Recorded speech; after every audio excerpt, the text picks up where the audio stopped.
Fariduddin Attar, le livre de l'épreuve, chapitre 6e.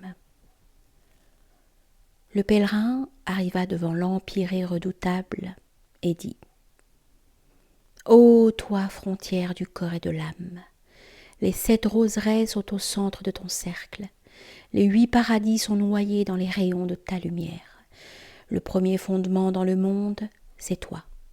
Le dernier corps à subsister, toi encore. Tu es l'agent du corps et de l'âme. Tu es le mystère qui recouvre la partie et le tout. Aux âmes, tu es le lieu du retour. Aux esprits, tu es la limite.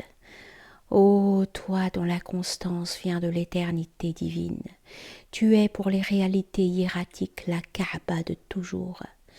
Des centaines de myriades d'êtres chérubiniques en toi ne sont qu'amour et adoration.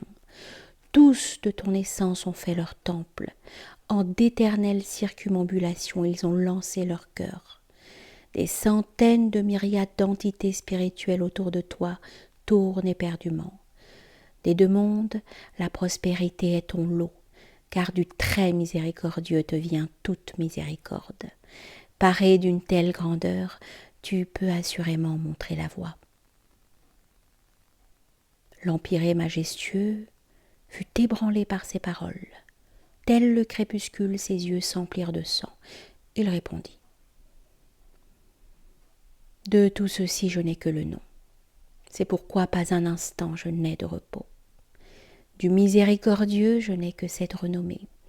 Le miséricordieux se tient en majesté sur le trône. Tel un loup affamé, je vais, épuisé, le ventre creux, la bouche ensanglantée.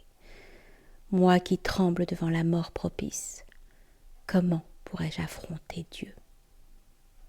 Si l'eau à la source jaillit limpide, elle s'assombrit en arrivant à moi. À chaque instant, des caravanes de fortune me dépassent. Je n'en vois pas une prête à s'arrêter. Au jour de la résurrection, rendre compte du secret confié m'échoit, lorsque la jambe se crispe contre la jambe. Telle est mon histoire. Mes fondements reposent sur l'eau, je flotte, précaire comme la bulle. J'ai beau pour les anges être l'autel, ceci n'est pas une position et je ne possède rien. De ce trône que j'ai sous les pieds, ma main nulle part n'accède. Le trône sous mes pas s'est dérobé, et de mon esprit tout ce dont tu t'enquiers est sorti. Voici mon état, homme pur, comme moi, abreuve de ton sang cette terre de douleur. Le pèlerin se présenta devant le sage avisé et laissa parler l'éloquence de son état. Le sage lui dit : L'empyrée redoutable est un monde de clémence, un monde de lumière pure. Partout dans les 2 mondes où se manifeste la clémence, celle-ci tout entière est une parcelle de l'empyrée miséricordieux. Il est la demeure de la clémence divine. Celle-ci, par la voie de l'empyrée, se répand sur la terre. Celui qui est aujourd'hui magnanime reçoit du très juste un éclat de la lumière céleste. Celui qui envers l'inférieur est miséricordieux se voit à jamais préservé de l'effroi infernal.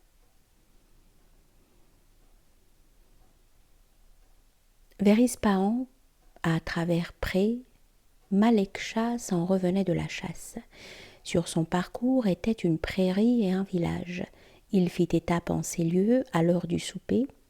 Certains parmi ces gens trouvèrent en bordure du chemin une vache.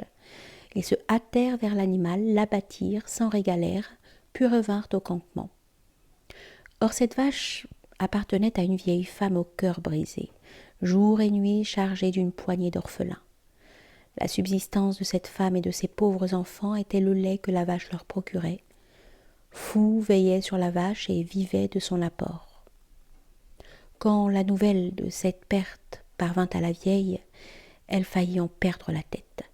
Elle passa la nuit à soupirer et maudire, puis s'enfuit devant elle, pont sur le passage du roi. Quand Maleksh, à l'aube, arriva à cet endroit, il vit une vieille chenue, le dos cassé, le visage fané, entouré d'orphelins éplorés.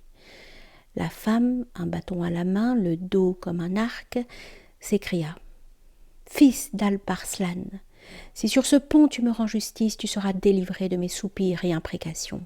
Sinon, devant cet autre pont, celui de Shinvat, je réclamerai justice.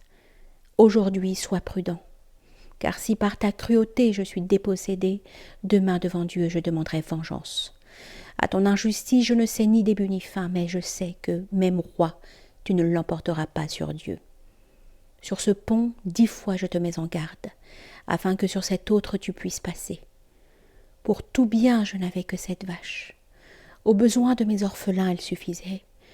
Voici que tu laisses affamer des enfants innocents et jettes à la mendicité une vieille blanchie. Parlez-en. Mais sache qu'une seule plainte à l'aube d'une pauvre femme rend caduque la force de 100 Rostam. Ce malheur ne me vient pas de toi, roi de l'univers, mais de la rotation des cieux. La sphère tournante m'a rendu faible.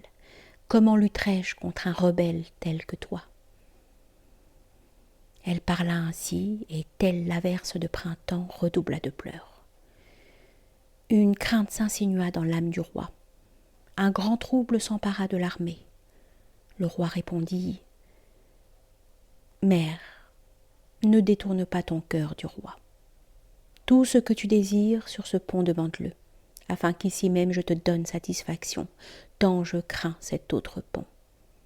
Qu'y a-t-il » Au récit de son aventure, le roi donna à la vieille 70 vaches de son propre troupeau et dit « Prends ces vaches en dédommagement, ceci est légitime, femme vénérable. » Il parla ainsi, convoqua les serviteurs fautifs, les punit et franchit le pont sur son palefroid gris.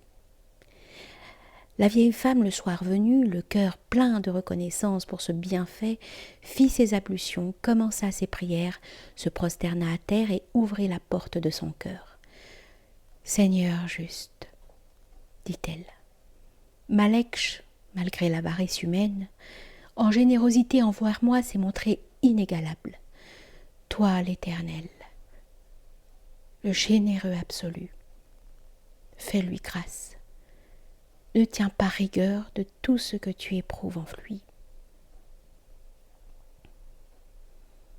Cependant, Maleksh, ayant quitté ce lieu désolé, un homme pieux le vit en rêve. Le roi lui confiait ainsi : « Si cette veuve décrépite, réclamant justice à mon intention, n'avait fait cette prière, il n'y aurait jamais eu pour moi qu'adversité. Voici cette mienne détresse devenue fortune. Cette peine, par son intervention arrivée à chef. Un monde pesant est tombé de mes épaules. Pour toujours, cette femme m'a rendu libre. »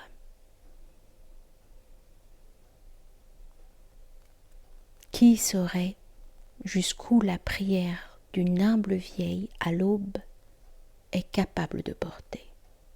Ce qu'une vieille femme alors accomplit en un instant, je doute qu'un Rostam en un mois s'en acquitte. Si le roi ne s'était montré généreux, il serait resté jusqu'à la fin des temps au fond du puits. Si la vieille n'avait fait cette ardente prière, la fortune en l'autre monde eût été refusée au roi. Il eut d'abord la générosité du prince. Cette prière ensuite lui procura le salut. C'est ainsi que le roi trouva le bonheur éternel. Il n'est pas de station plus élevée que celle de la miséricorde. Mahmoud confia à un homme une partie de ses biens et le plaça à la tête de ses agents. L'homme s'en alla, mangea toute cette fortune, puis se retira solitaire à l'écart. Le roi, averti de cette affaire, convoqua l'homme et lui dit : « Écervelé sans scrupule, pourquoi as-tu indignement dilapidé mon bien ? » « Parce que, répondit l'homme, le roi en ces parages possède d'immenses richesses. Moi, je n'ai rien. Toi, tu as à profusion. Tu n'es pas comme moi dépendant de quelqu'un. J'étais à ce point dépourvu que j'ai tout dépensé, comptant en cette affaire sur ta prodigalité. Quand tu donnes, tu peux. Moi, que suis-je ? Quand tu prends, tu sais. Moi, que suis-je ? » Le roi fut réjoui par ces paroles. Il pardonna et oublia cette affaire. comme preuve de la foi, s'il te faut un signe, que ce soit la générosité du cœur. Tu n'es pas moindre, enfin, que Pharaon le maudit. Vois sa miséricorde envers ses sujets. On raconte que lorsque voguait rapide la nacelle de Moïse, Pharaon l'aperçut porté par les flots. 400 servantes belles comme la lune allaient en avant.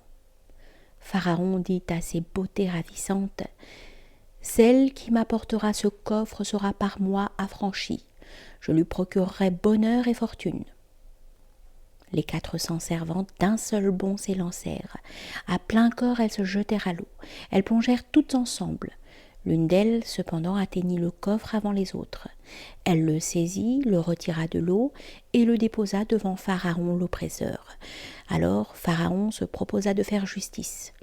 Il affranchit les 400 visages de l'une.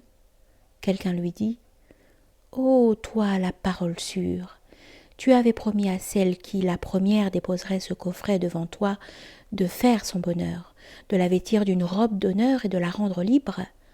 L'affaire ayant été accomplie par une seule, aux 400, pourquoi donner la liberté ? » Pharaon répondit : « Si toutes ne pouvaient aboutir, toutes pourtant se sont élancées, et en chacune d'elles était l'espoir de l'emporter. Sur chacune il convient, comme la bougie, de répandre notre lumière. Si l'une d'elles était restée sans récompense, nuit noire à ses yeux serait le jour éclatant. C'est pourquoi je les ai toutes affranchies, je les ai toutes décrétées libres. » Le maudit portait en lui la générosité. Mais à quoi bon, puisqu'il était haï de Dieu ? Les créatures ici-bas, ouvertement ou en secret, toutes l'appellent. À toutes, il ne répond pas. D'un cœur plein de désir du fond de l'âme, Pharaon chercha la proximité, mais Dieu très juste ne voulut pas de lui. Si de la prééternité, il décide de t'ouvrir la voie, à chaque instant, il t'ouvre 100 portes.